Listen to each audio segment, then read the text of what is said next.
Assalamu alaikum. Welcome to the third episode of The Youth Front, a podcast for the youth by the youth. Today, I have a very ambitious guest joining us, Aditya Krishnan. Growing up, Aditya has always been a curious child, wanting to create a ripple effect in the world we live in, finding every opportunity to grow and meet different individuals, and of course, become the game changer. Founder and CEO of InspireMe, Aditya has a lot to bring to the table. Aditya, welcome, and thank you for joining me today. Thank you, Sakina. My pleasure to be on your podcast. There's a lot we can speak about, but I think what we can definitely start with is this line that Matt Damon said, and I find it very much interesting. Sometimes all you need is 20 seconds of insane courage. Just literally 20 seconds of embarrassing bravery. And I promise you, something great will come out of it.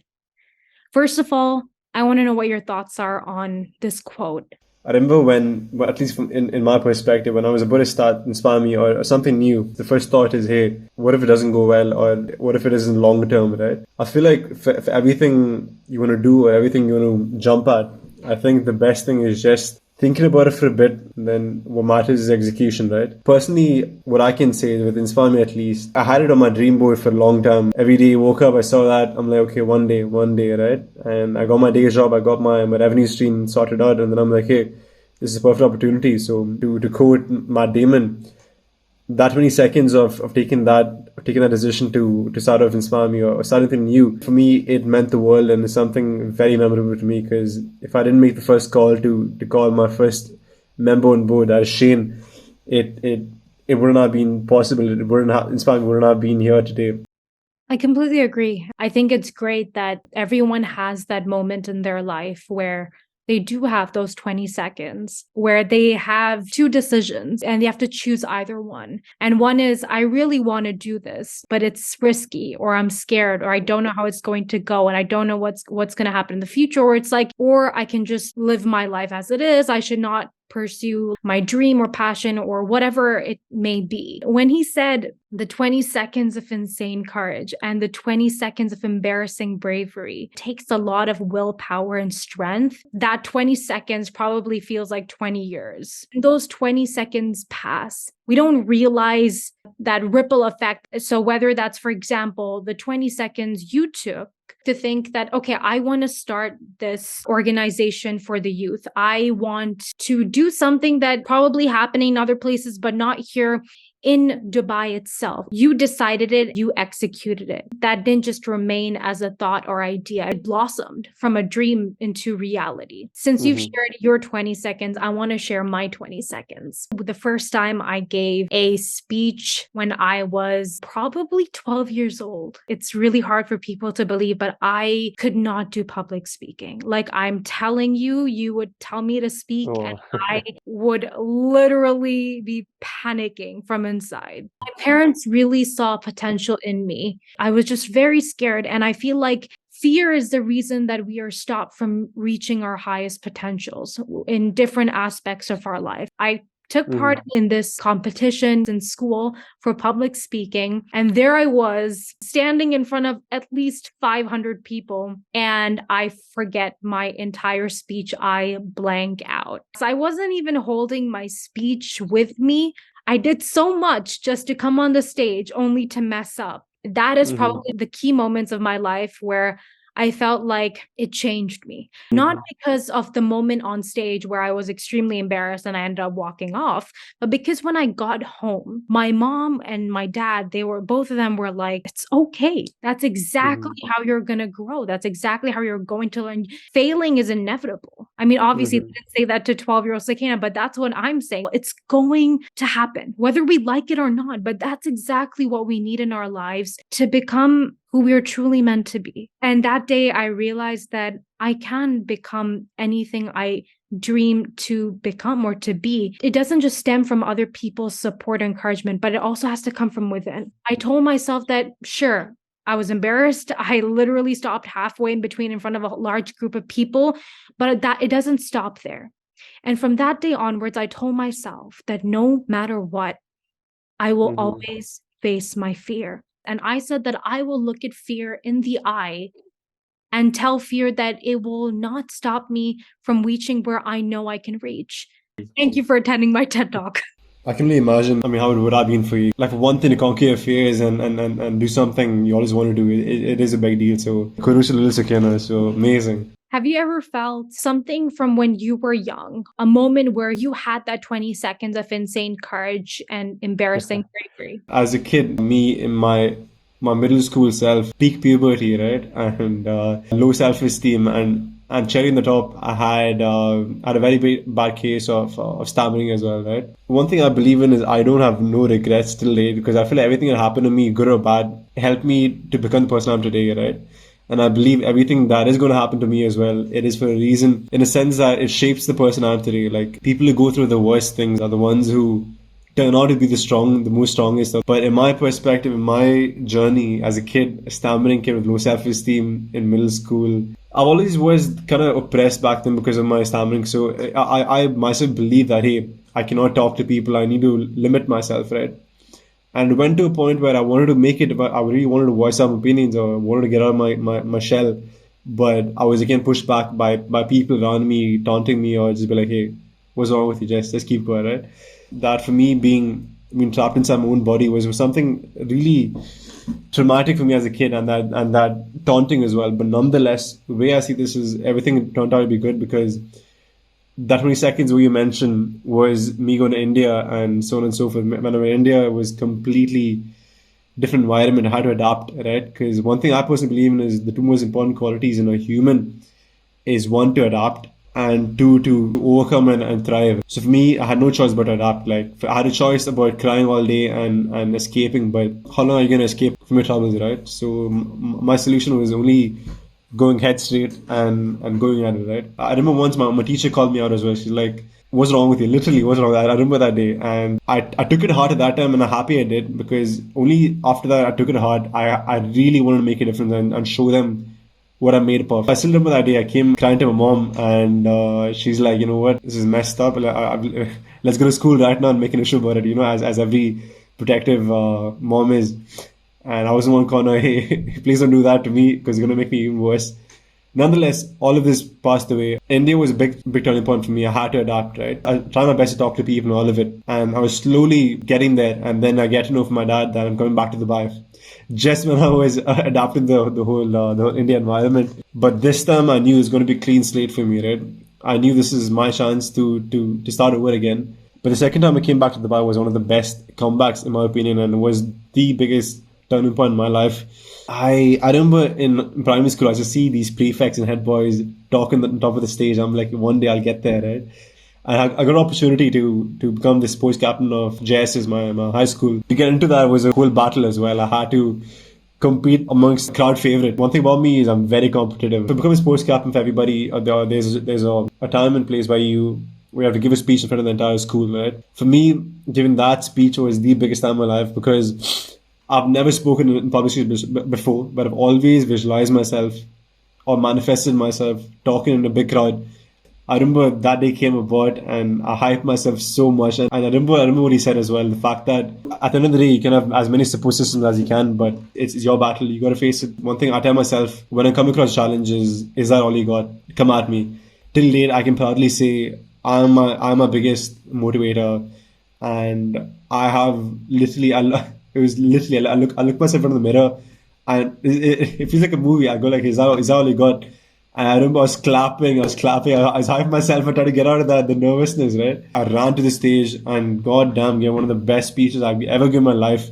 Teachers, students, clapping, cheering. It was one of the best days of my life. Sadly, no one could take a video of it or a picture of it. Giving that speech, crossing that threshold, right? It meant the world to me. But again, it comes back to what he said, it's all in your hands. It's you against you. You know what you said? No one was able to record it. And I feel like that's going to be one memory that you will cherish for the rest of your life. And you know what's crazy is that conversations I've had with people, like it's made me realize that a lot of the people that have really like come out of their shell and transformed in their post school years or post university years, they've not had the best experience in school. Even for me, like school was not really the best. I mean, I remember because I was so passionate about Mm-hmm. public speaking and writing and reading and all of that, that when I remember I was, I believe, in ninth or 10th grade,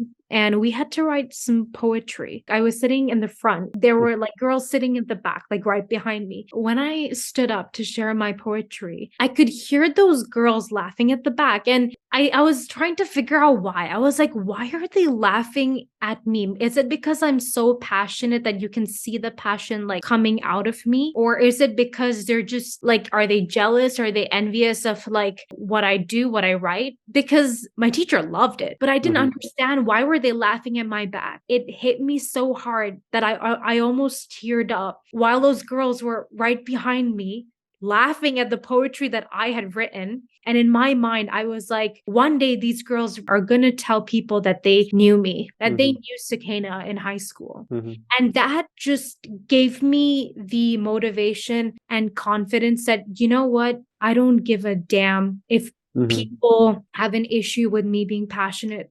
You will always Mm-hmm. see that whatever I do with passion, you will see that my eyes will light up, that I will speak different. Mm-hmm.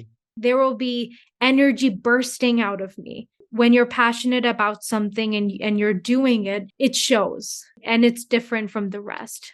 In terms of facing your fears, what is the greatest fear you have about how you're currently living your life? Currently, the place I'm at right now in my own life, I have the mindset to learn as much as I can. To be honest, right now, I think I would say I'm addicted to growth. I feel like I really want to look at what's the next big thing, right? See, one thing about me is I consider myself to be a very spiritual person as well, right? I believe in the law of attraction. I believe in you be at one level, and then you keep on dreaming what you want, and you aspire for that for a long period of time. I believe that will come to you as well. Currently, my biggest fear is going back to that rut, or is to going back to that space and time where I'm surrounding myself with not so good quality people and don't have much opportunities. But to be honest, to avoid that, I really feel like I'm pushing myself even harder. Like I remember there's a lot of opportunities, like my first job in Josh and Mal. I just heard about it through in a lecture. One lecture I joined and I went for the interview and I got it. It was one opportunity I grabbed onto. When I was a kid, I really feel like one of the biggest fears was what's people going to think about me, right? It's about how can I impress people back then when I was a kid. Personally, I can relate to you, so you brought up how people are talking about you. The most powerful thing you can train your mind or yourself to is not give a damn what people think about you. I don't need to prove them anything because I train myself by giving out self affirmations or believing myself or practically living and breathing growth, the growth mindset and that good energy. And I believe that's how I got out of that space where I cared about what people thought about me. The way I see my life right now, I see myself is I know what I hold, I know what I possess. I'm grateful for everything. And the way I see this is I'm self-sufficient as of yet. I'll be honest with you, ever since I was a kid or school, I was never a top student. I was never a very, very achieving environment. If the route was going straight, I'll always find ways and finding out different ways out. I don't believe in taking the path which was taken before. I really believe in making my own path. Everyone has their own journey. Everyone has their own path. You just need to find it. You just need to take the leap of faith and find it. For how long are you going to play it safe, right? The question is, how can I jump out of my bubble and make my own space for myself? And this is what I believe in. To be honest, InspireMe came about as well in a similar path as well. I really wanted to create a better environment for myself and for everybody out there. I've gotten a very good, ambitious bunch of people together. I was sick and tired of being the same environment back in university, which is partying, drinking, and all of that sorts. I really want to come out of it and be in a very productive, happening space. I literally quoted you down because what you just said was a brilliant 2 minutes, I'd say, especially when you said, for how long are you going to play safe? And that's probably something that's going to play in the back of our listeners' heads. It's a question that we need to ask ourselves often. And it's not just in all aspects of our life. How long are you going to go towards the instant gratification, the easy way out? I do understand that taking risks and wanting to constantly grow. And you even mentioned that it's almost an addiction to grow, to learn, and quoting you, practically you're living and breathing growth. But would you say this type of addiction is good? This is a really good question because it's something I've asked myself as well long before and today. One thing about living in that lifestyle where you really want to grow and strive for better, what happens is you won't be content. I'm pretty sure everyone has seen this video of Matthew McConaughey accepting the Oscar, I'm guessing. And in that speech, I'm going to say my perspective on that. I'm fine being 80% content with life. I don't need to be 100% content with life. Every time I do something good, I believe that there are 10 more things I can do better as well. I'm content enough. I'm happy with what I've done. I'm satisfied with what I've done, but I still feel like there's a lot more I can still do, and I'm okay with it. I like to set myself high examples or high standards and high goals because I believe I will get there one day, but I'm okay not getting there today. So that keeps me going. The trick is to find that contentment. It can be a negative spiral as well, where you keep on chasing something and you can't attain it and you become frustrated. Now that, in my opinion, is very toxic. The idea is to balance it out, right? Like have fun and do that. Yeah. So finally, before we wrap it up, I wanted to end with a little bit of an interesting question. What would you ask yourself to get the most interesting answer from you? So, for example, the roles were switched. You were sitting in my position and you had to ask yourself a question. A question based on your knowledge, your experiences. What question would you ask yourself knowing that, okay, I'm going to give a very interesting answer right now? I'll put it as a statement, right? I've made a goal myself this year to be very selective social in a sense that to be aware of my surroundings and aware of the people I am around with. And second is be very introspective and spend some time alone as much as I can. I have a habit of writing a lot. So I write down my thoughts. I write down any ideas I get. I have like 10 books for different things, like for InspireMe, for work, for whatever it is. The question is, how do you keep going on, right? Instant gratifications or praises or awards. Generally, I've lost interest in these small accolades. If you strike the balance between consistency and going the mile, like through motivation, right? Doing things you don't normally do. These limitations and all of it is something that is imposed by your previous mindset or the environment you're in. The only person who's holding you back or is not allowing you to do something is yourself. And for me, it happened a lot of times because even with work, I always had the experience, thought, hey, I don't have much experience, so how can I work? But I took the leap of faith. I went for the interview, and I love it. Now I love interviews. I generally go for interviews even if I know I don't want the job because I just like to know that pattern. I like to know that concept, what the interview needs. It's that question you ask yourself: is that all you got? And you have to break through that. For me, if people didn't taunt me, make fun of me back in school, if people didn't throw me down for my stammering, I would not have overcome it. The reason I took initiative to change, I did things to change, is because I wanted to make it different. I wanted to change myself, and I had that push because I embraced the hardship. I'm like, this is not what I want. I need to do better. For me, I have many people in my life who have done even harder things than me. My grandma, my mom, who have done a lot of hard stuff. And the way they've come out is beyond insane. I believe all these hardships, all these downfalls is what makes your origin story. That's my TED Talk for the day. What a beautiful ending to this episode. That reminded me of something that my professor once said. Make sure that the life that you're living, it's the story you're writing that will one day become a bestseller book. That's something that really stuck with me. And you're right. There are hardships that people go through and they come out of it stronger than ever, resilient than ever, and they mold into these unimaginable human beings. And I love the question that you asked. Is that all you got? I think that's something that we can leave with our listeners so that they can look at fear in the eye and say, come at me. Is that all you got? Embracing hardship, allowing it to come through with grace, knowing that it's just going to get better from there. What a beautiful ending indeed to this episode. Thank you so much, Aditya, for joining us. We truly had an enlightening conversation, and I can't wait to see, what's coming up at your end in terms of your career and InspireMe. And we can't wait to see it grow and shine. Thank you, Sakina. It was a very interesting podcast. My very first podcast, but many more to come, even with you as well. Yep, this is just the very beginning, Aditya. Your first podcast, but definitely not the last. Thank you to all our listeners for joining us, and you shall catch us very soon for our 4th episode. Stay tuned because we've got a very interesting guest coming your way. All right, have a great night, guys, or day, wherever you're listening from. Goodbye, and thank you for listening to the Youth Front.